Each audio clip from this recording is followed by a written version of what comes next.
Welcome back again sa ating panibagong episode, guys. Ngayong episode, guys, balik ulit tayo sa night dive. Gawang sa day dive is 4 na araw akong nagda-dive pero wala akong nahuhuli. Grabing pagsubok yun sa buhay. Madalang talaga ang panain sa day dive. Simula nung nakahuli tayo nung malaking grouper nating nahuli. Sa mga bago pa lang sa channel ko, mag-subscribe kayo para lagi kayong updated sa mga ganitong video na ilalabas ko. Maraming salamat po. At hanap na tayo dito ng isda, dito sa may mga bato. Habang papunta tayo sa malalim.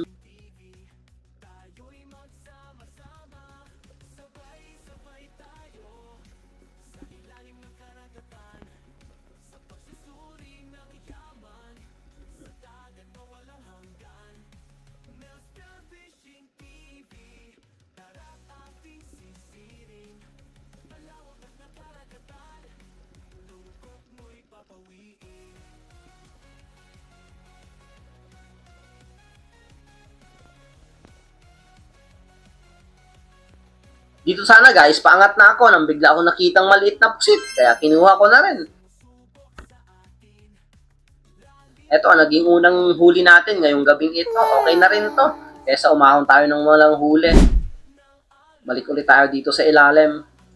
Hanap ulit tayo ng isda. Ganito talaga sa dagat, tiyagaan lang talaga. Sa dagat kasi is hindi gaya sa bukid. Sa bukid kasi is nagtatanim ka para may ma-harvest. Dito sa dagat is mag-harvest ka lang. Alagaan mo lang talaga yung karagatan at may mahuhuli ka talagang isda. Hindi ka na dito tatanim.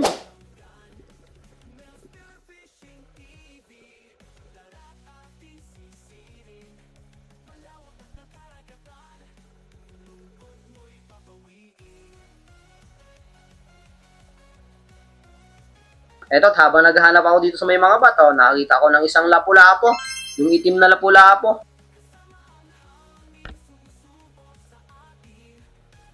Good size na rin to, nasa 400 grams na rin. Kaya goods na goods na. Ang maganda lang talaga sa dagat, kung marunong ka mangisda, is libreng-libre ka na talaga sa ulam. Pag mga ganito, hindi ka talaga mawawala ng ulam. Dive ka lang ng isang oras dyan sa tapat nyo. Kung may dagat sa inyo at marunong kayong mag-dive, hindi ka masisiro.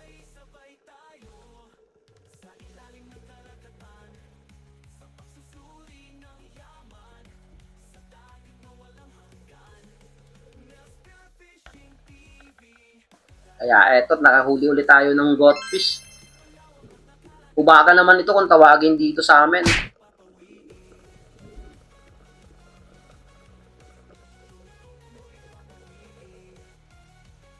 Eto, nakita ako dito ng hinog, rabbit fish.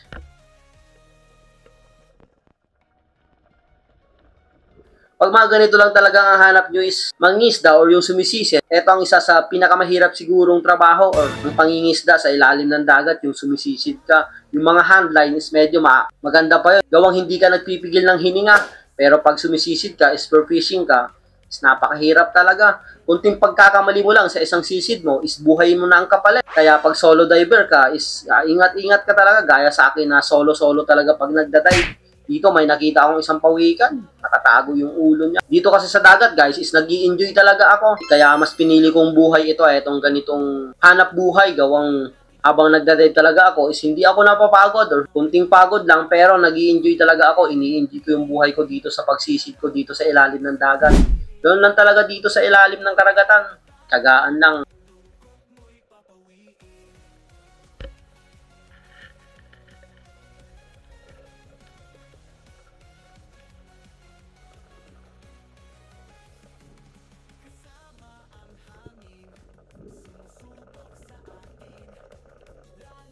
At dito sa pagsisid ko, guys, eto, nakita ko ng magandang isda, malaki na rin. Isang long nose emperor. Dito, ang ginawa ko is binidyohan ko muna para maganda pa na oren. Ang problema is nagising. Ayun, lumangoy na palayo. At ang langoy niya palayo is pamalalim na area. Kaya hinabol-habol ko pa to. Ngunit hindi ko na talaga inabutan. Kaya huwag pilitin ng ayaw. Hayaan na lang natin. Eto, at pagbalik ko dito sa ilalim, isang dalagang bukid. Maraming dalagang bukid ngayon. Kaso nga lang, ang lalim talaga ng pwesto nila. Eto, at isa pang dalagang bukid. Ang pwesto ng mga dalagang bukid dito is gaya ng pwesto nung dinadive natin sa daytime. Nasa 20 to 25 meters. Napakahirap to pag solo divers ka, gaya sa akin. Kaya ingat na ingat talaga ako dito. Ang sabi nga nila, walang hihigit na isda sa'yo, maganda man or napakagandang isda yan, walang hihigit sa buhay mo.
Eto, isang dalagang bukid ulit ang nahuli natin.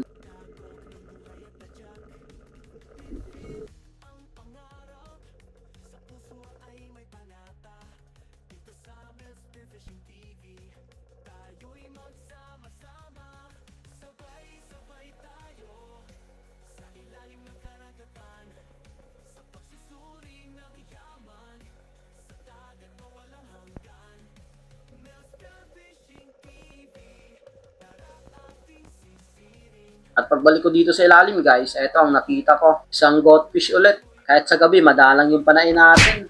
Pero okay lang itong ganitong size. Tsagaan lang talaga. At least bawat dive natin is may mahuhuli tayo.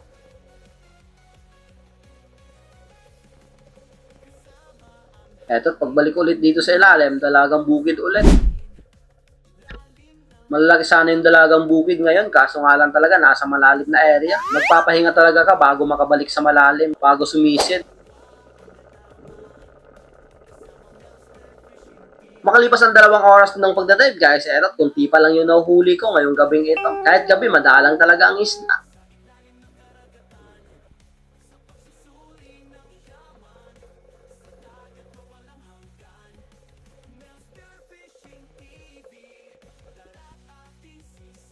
Eto, ang dami sanang etong dalagang bukid, pero maliliit to, etong pula. Halos wala pang 1 grams etong ganitong size na isda.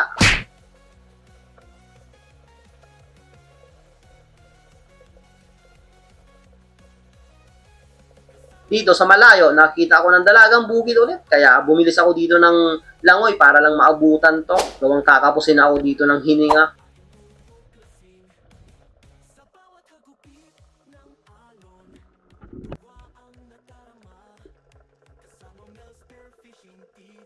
Eto, pagbalik ulit dito sa ilalim, dalagang bukid ulit. Okay na rin to, etong dalagang bukid. Mabenta kasi ito, etong ganitong isda. Dito guys, bumalik na ako dito sa mababaw na area at eto at may isang dalagang bukid ulit. Meron din pala dito sa mababaw. Nagpapakatiis tayo dun sa malalim. Meron na pala dito sa mababaw na area.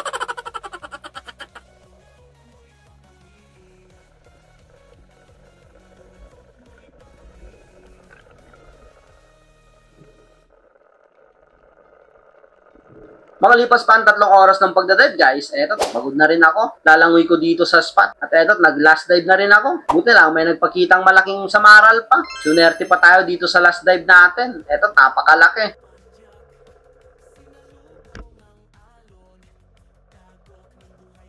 Kung nahuli pa sana natin yung Longnose Emperor, medyo maganda na sana yung huli natin.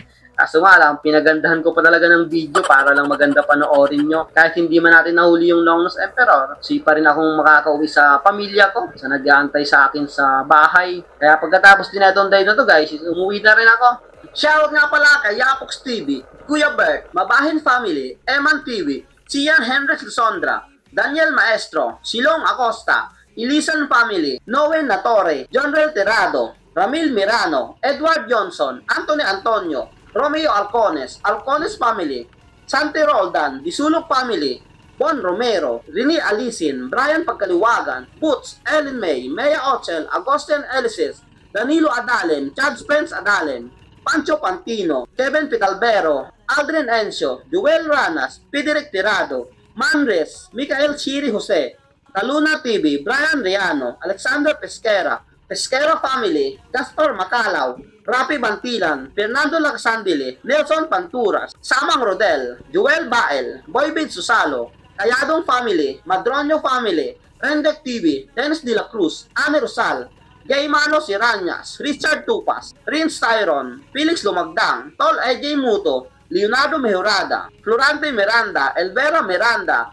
Jason Lumagdang, Borja Family, Kuya Bert, Arnolfo Bulay, Alfredo Akin, Alo Family, Jelen Binagen, Joel Vios, Jobber Channel, Alberto Pantino, Eric Jimenez, Las Iraya, Pudje Edward, John Fabol, Pablo Rafael, Toto Kalingaw, Flor de Lisa, Michael Mejia, Pablo Alaw, Pereros Briones, Joseph Janea, Edgar Magsanay, Antonio Villanueva, Alex Cayetano, Neil Banaw, Jay Sama, Rizan Rubidillo, Jennifer Hubahad, Cesar Ableng, Socrates Quarren, Jemar Malaki, Kix Francisco, Infinite Outer Quest, Lugin Gillian, Francis Buniti, Ribas Family, Richard Canunan, Manang Hilaw. Maraming salamat po sa inyong lahat. So ayun guys, umahon na ako.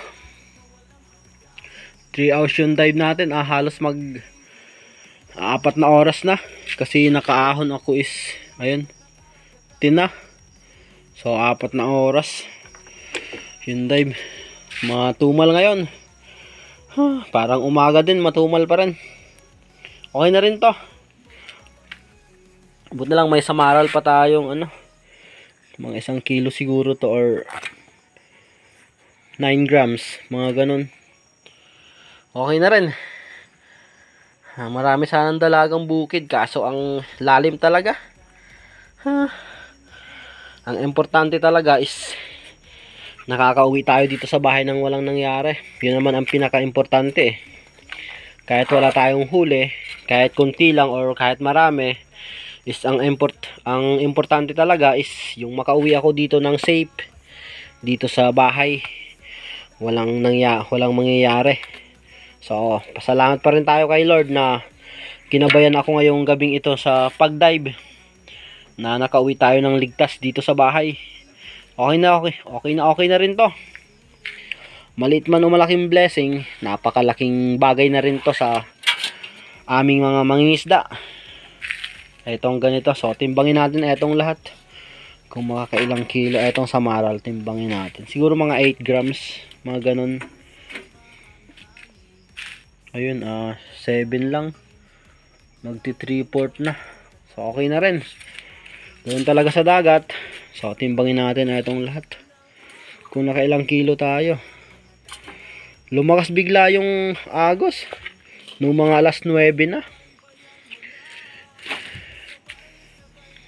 Yan, 3. Yan, 2 kilo na. Ayun, malalaki sana yung dalagang bukid, oh. Kaso malalim talaga. Ayun, oh, lalaki.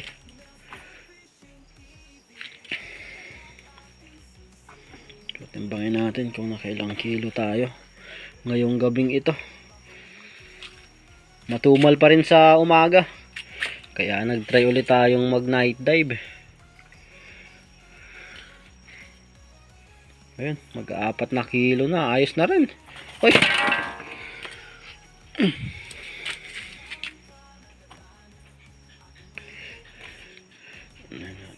Ay. So gawin muna natin 3 kilo. Ayan, nalalaglag. 3 kilo. Tabi muna natin ito. Mga 4 na kilo to lahat.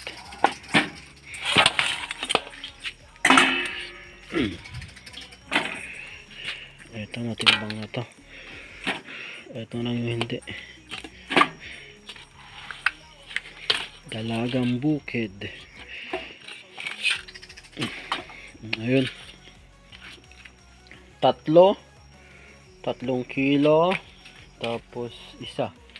4 na kilo nga. Okay na rin. Maganda naman yung isda ngayon. Ngayong gabing ito. So makakabenta siguro ako ng 2 kilo dito bukas. Yung iba is pang ulam. Sa susunod tayo, catch and cook naman pag may nahuling malaki. Ay, ganoon talaga. Tiyagaan lang talaga dito sa dagat. So hanggang dito lang muna guys yung video natin. Hanggang susunod nating episode. Maraming salamat sa inyong lahat sa walang sawang patuloy na sumusuporta sa munting channel ko. God bless you all po. See you on the next episode.